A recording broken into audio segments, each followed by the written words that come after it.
नंदुरबारला अवकाळी पावसाने चांगलेच झोडपले आहे। अचानक दुपारच्या सुमारास वादळी वाऱ्यासह आलेल्या पावसामुळे नागरिकांची चांगलीच धावपळ उडाली।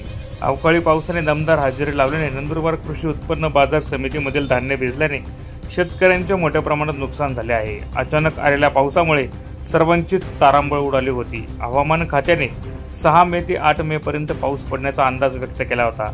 त्यांच्या अंदाजानुसार पावसाने दमदार हजेरी लावली।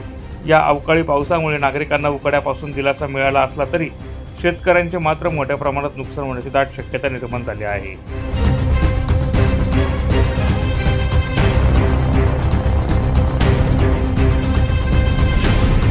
प्रतिनिधी प्रवीण चव्हाण, माझा महाराष्ट्र न्यूज, नंदुरबार।